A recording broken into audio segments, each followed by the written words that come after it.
रुद्र जी, अब आपके पास आते हुए देखिए, एक तरफ तो एक राज्य का मुख्यमंत्री कहता है कि 2 से ज्यादा बच्चे होंगे तो उनको उतने संसाधन नहीं मिलेंगे। आपको याद होगा उत्तर प्रदेश के मुख्यमंत्री योगी आदित्यनाथ ने इस बात को लेकर बात भी कही थी। पॉपुलेशन कंट्रोल को लेकर चर्चाएं हो रही हैं। एक तरफ मंशा इस बात को लेकर चर्चा इस बात को लेकर चल रही है कि इसको पॉपुलेशन कंट्रोल करने को लेकर हम बिल लेकर आए। वहीं दक्षिण भारत में चंद्रबाबू नायडू यही कहते हैं कि हम बिल लेकर आएंगे कि बच्चे ज्यादा पैदा होने चाहिए। ये जो कॉन्ट्राडिक्ट बयान आ रहे हैं, अब क्या हम इसको किस तरीके से देखें? हालांकि हमारे जो तीनों ही पैनलिस्ट हैं उनकी एक राय तो कम से कम बनी है कि इसके पीछे कहीं ना कहीं सियासी मंशा जरूर है।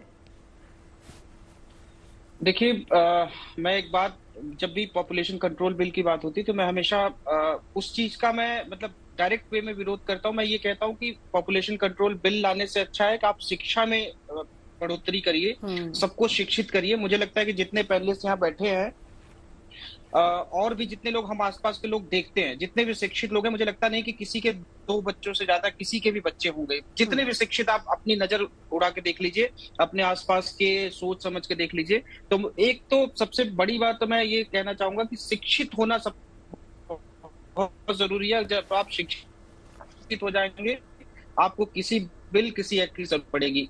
दूसरी बात, अगर शिक्षा का लेवल क्या है और उनको और शिक्षित किए जाने की जरूरत है या नहीं है जरूरत है, उसके बाद अब दूसरी बात मैं आपको और बताता हूं कि जो भी राजनेता अगर इस कारणवश किसी राजनीतिवश बयान दे रहे हैं, तो उनको मैं एक चीज बता दूं, एक आंकड़ा है ये, जो शायद हम बात करते हैं कि भारत 40वें स्थान पे है, भारत 50वें स्थान पे है, इस चीज में भारत 10वें स्थान पे है, भारत 30वें स्थान पे है। जब हम इसकी बात करते हैं तो हमें एक आंकड़ा और ध्यान में रखना चाहिए कि भारत देश, दुनिया में सिर्फ 2 देश हैं जिनकी आबादी 100 करोड़ से ऊपर है। वो कौन है? चाइना और भारत। उसके बाद 100 करोड़ से सीधे आ जाइए 10 करोड़। दुनिया में सिर्फ मात्र 13 देश और ऐसे हैं जिनकी आबादी है 10 करोड़ से ऊपर। उसके बाद जो भी देश है उन सबकी आबादी 10 करोड़ से नीचे की आबादी है, वे 1 करोड़ से 10 करोड़ के बीच में। मतलब सिर्फ हम, अगर हमको कंपैरिजन, जब मैं कहता हूं कि कोई भी आंकड़े आते हैं तो कंपैरिजन मुझे लगता है कि सिर्फ 2 देशों के बीच में होना चाहिए, भारत और चाइना, क्योंकि वही हमारे पॉपुलेशन को जो बीट करता है, हम उसको कभी बीट करते हैं, वो हमको बीट करता है। तो जब हम, और उसके बाद हम आते हैं चौथी बात, संसाधनों पे। क्या हमारे संसाधन उतने हैं जितना इतनी पॉपुलेशन के लिए संसाधन होने चाहिए? अभी मेरी एक पिटीशन ऑनरेबल हाई कोर्ट ने कहा कि जब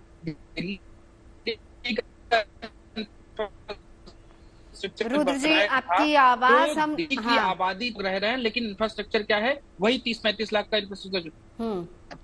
जी, मैंने वही कहा कि जो इंफ्रास्ट्रक्चर 30-35 लाख लोगों के लिए बनाई गई थी 70-60s में, वही इंफ्रास्ट्रक्चर आज भी हम दिल्ली में लेके ढो रहे हैं, वही इंफ्रास्ट्रक्चर आज भी है। उस पे एक समिति का भी गठन किया गया कि कैसे एक तो पॉपुलेशन यहाँ पे रोका जाए, कैसे बाहर से आने वाले लोगों को रोका जाए। तो एक तरफ न्यायालय जहां इस तरीके की बात कर रहे हैं, जैसा कि आपने बोला कि दूसरे प्रदेश भी इस तरीके की बात कर रहे हैं, तो मुझे लगता है कि इस तरीके के बयान बिल्कुल जैसे लगता है कि अनपढ़ टाइप का कोई आदमी हो। लेकिन चलिए, कम से कम इसको लेकर बहस जरूर शुरू हो गई, क्योंकि आपको याद होगा कि बहुत बार अलग अलग मंचों से, प्रणय जी आपसे ये सवाल है और यही सवाल है जी गौतम जी आपसे, उसकी बात करूंगी, अलग अलग मंचों से बार बार प्रधानमंत्री भी इस बात का जिक्र कर चुके हैं कि हमें डिसेंट्रलाइजेशन करना चाहिए, हमें संसाधनों का डिसेंट्रलाइजेशन करना चाहिए। जब हम स्मार्ट सिटीज की बात करते हैं, कैसे अपने ही शहर में कोई व्यक्ति रोजगार ले सकता है, इसका फायदा ये होगा कि कम से कम जो मेट्रो सिटीज है, बड़े शहर हैं, वहां पर बोझ कम होगा। लेकिन आज की डेट में भी अगर आप आबादी देखें तो बड़े शहरों पर बोझ लगातार बढ़ता जा रहा है, जिसमें मैं तमाम मेट्रो सिटीज की बात गिनवाऊंगी, क्योंकि छोटे शहरों और गांवों से लोग पलायन करके यहां पर आते हैं। सवाल अब यहां पर यह है कि प्रणय जी, क्या यहां पर जो संसाधन है उनके डिसेंट्रलाइजेशन की जरूरत नहीं है? क्या इस पर ज्यादा विचार नहीं होना चाहिए? नहीं, संसाधनों के डिसेंट्रलाइजेशन की जो आपने बात और पहले प्रधानमंत्री ने कही है, एकदम सटीक है, अवश्य होना चाहिए। परंतु उसकी वजह से कोई स्टेट या रीजन अपनी पॉपुलेशन या अपनी डेमोग्राफी को देख के उसके अनुसार पॉलिसी चेंज ना करे, ये भी अनिवार्य नहीं है ना, क्योंकि उनकी पॉपुलेशन का जो कॉम्पोजिशन है वो अलग है साउथ का। साफ बात है, चंद्रबाबू नायडू ने खुद भी कहा कि पहले मैं ही कम बच्चे करने की सलाह देता था, पर अब सिचुएशन अलग हो चुकी है।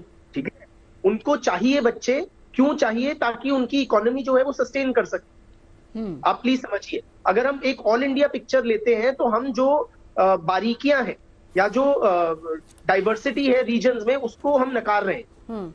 ठीक है, तो उसको हमें जो वास्तविकता है उसको मद्देनजर रखते हुए पॉलिसी बनानी पड़ेगी। तो साउथ की जो पॉलिसी रिक्वायरमेंट है, पॉपुलेशन पॉलिसी, वो अलग है नॉर्थ से, उसमें गलत नहीं है। ठीक है, एज अ होल अगर आप इंडिया को देखोगे, यस हम एक जवान देश है, डेमोग्राफिक डिविडेंड के स्टेज में है और ओवर पॉपुलेशन है, परंतु साउथ इंडिया जो सदर्न स्टेट्स है उनकी अलग सिचुएशन। उसके सर फिर इसको नॉर्थ और साउथ से किस तरीके से कंपेयर करेंगे? हैं तो एक ही देश का हिस्सा ना। बात जब पॉपुलेशन की आती है तो हम ओवरऑल इंडिया को देखते हैं। हम ये तो नहीं कहेंगे कि दक्षिण भारत की पॉपुलेशन कम है और उत्तर भारत की ज्यादा, ये तो हमें पता है। लेकिन सवाल यहाँ पर सबसे बड़ा ये भी है कि जब नेता कहते हैं कि ज्यादा बच्चे पैदा करो, पॉपुलेशन बढ़ानी है, तो उसका असर देश पर ही तो पड़ेगा। संसाधन तो हमारे देश से ही इस्तेमाल होंगे ना सर। क्यों नहीं इसको सही तरीके से डिसेंट्रलाइज कर दिया जाता? क्या इस पर भी विचार हो सकता है, या फिर इसके साथ ही साथ कोई सुझाव अगर आपका हो? मेरे हिसाब से दोनों चीजें हाथ में हाथ डाले चलनी चाहिए। एक तरफ डिसेंट्रलाइज पॉपुलेशन पॉलिसी होनी चाहिए, दूसरी तरफ डिसेंट्रलाइजेशन ऑफ रिसोर्सेज और रिसोर्स एलोकेशन होना चाहिए। इनमें कोई आइदर और या इनमें से कोई एक हमें चूज करनी हो, ऐसा कतई नहीं है। और वो एक बहुत ही गलत रवैया होगा पॉपुलेशन या रिसोर्स एलोकेशन पॉलिसी के प्रति। दोनों को हाथ में लेकर चलना पड़ेगा। एक और बात कहना चाहूंगा नवजोत जी, ये जो पिछले वक्ता थे उन्होंने चीन की बात करी। चाइना ने भी पहले वन चाइल्ड पॉलिसी अनाउंस करी थी, उसके बाद उसको खत्म कर दिया था 2015 में और 2016 में। फिर 2016 से उन्होंने 2 बच्चे अलाउ किया, फिर 2021 से उन्होंने 3 तक बच्चे अलाउ किए। तो ऐसा नहीं है, हर समाज जो है अपनी जरूरत के हिसाब से करता है। बिल्कुल। अजय गौतम जी, इस पर आपका क्या विचार है? देखिए, मैंने कहा ना, जैसे कि हर जगह की हर राज्य की एक अपनी जरूरत है। कहीं पर मैन पावर है, कहीं पर मैन पावर नहीं है, कहीं पर डेमोग्राफिक कुछ है, कहीं पर कुछ है। इसी तरीके से देखिए, चाहे अभी ये बयान आया, इससे पहले गिरिराज सिंह जी का बयान भी था, उससे पहले साक्षी महाराज जी का भी बयान था। इस तरीके के बयान हर समाज अपनी अपनी जरूरतों और उस वक्त की परिस्थिति के अनुसार लोग देते रहते हैं। मैं बिल्कुल भी इस हक में नहीं हूं कि बच्चे ज्यादा होने चाहिए। जितने हो वो, जितने भी हमारे नागरिक हैं, सबको मूलभूत सुविधा तो कम से कम मिले। इस देश के अंदर अगर हम इंफ्रास्ट्रक्चर की बात करें, आज किसी सरकारी हॉस्पिटल के बाहर आप जाकर देख लीजिएगा, लोग रात को लाइन में सोते हैं ताकि सुबह उनका नंबर आ जाए। पीने के पानी हमारे पास है नहीं। स्कूल की सुविधाओं की बात कर लीजिए, आधे से ज्यादा सरकारी जो स्कूल्स हैं उनके अंदर आपको देखेंगे जो बेसिक सुविधाएं भी नहीं है।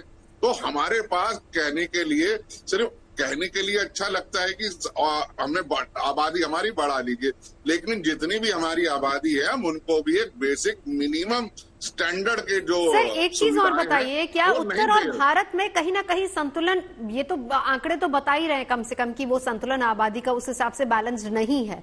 क्या इस तरह की पॉलिसीज पर विचार नहीं होना चाहिए कि उत्तर और दक्षिण भारत की आबादी को संतुलित किया जाए ताकि संसाधन इक्वली बढ़ सके? देखिए, जब तक इसका एक ही नियम है जो यूनिफॉर्म सिविल कोड है या चाइल्ड कंट्रोल लॉ जो है, कि कोई भी धर्म के लोग हों, किसी भी परंपरा के हों, किसी भी जोन के हों, किसी भी कोने के हो, उत्तर के हो, भारत के हो, जब तक एक देश, एक नियम, एक संविधान बच्चों को लेके लागू नहीं होगा, तब तक ये असीमितता बढ़ी रहेगी। एक तरफ हम 2 हमारे तरफ, दूसरी तरफ हम 5 हमारे 25।